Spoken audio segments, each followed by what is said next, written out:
Recently, the OSBI released 2020 crime statistics. The good news is that some crimes, including rape, robbery, and burglaries, are down, but murder is up by more than 15%, and domestic violence is at a 20-year high. Last year, more than 27,000 cases of domestic abuse were reported, and that's up 3% from 2019. Joining us is Angela Beatty, the Director of Domestic Violence Victim Services at the YWCA. Thanks for joining us. Thank you. When we talk about domestic violence, what all is included in that big title? Yeah, so domestic violence is all about coercive control. For the purpose of law enforcement, they actually do include family violence. And so when you have situations where cousins are perpetrating on each other or siblings, then that is included in the law enforcement definition of what domestic violence is. You know, last week we reported on a tragedy. Investigators believe a Tinker Airman killed his 22-year-old fiancee, Trisha Fernandez, before turning the gun on himself.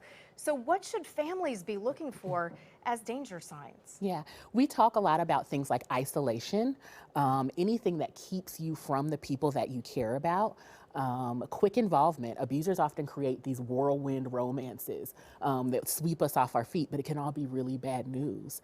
Another real red flag are things like use of a threat or use of a weapon.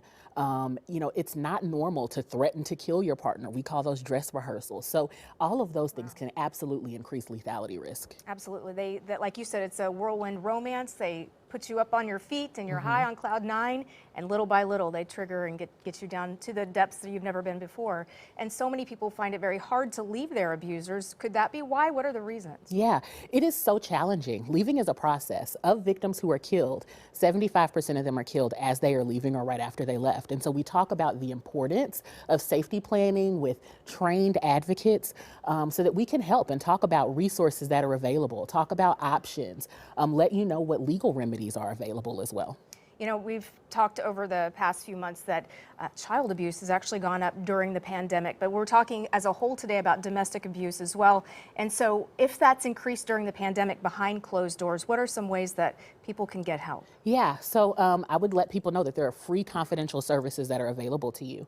You can contact us 24 hours a day, 7 days a week on our 24-hour emergency hotline.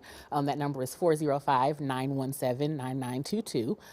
You can also walk into the Palomar Family Justice Center and ask to speak to a YWCA advocate. We have trained advocates that are on standby Monday through Friday to meet with victims. Okay, that's fantastic. And there are other methods as well. If you believe your computer information is being hacked, say by your partner, there are ways that you can just call a phone number too. And to get more information on domestic violence or to get help, you can go to the website thehotline.org. There are both chat and texting options there.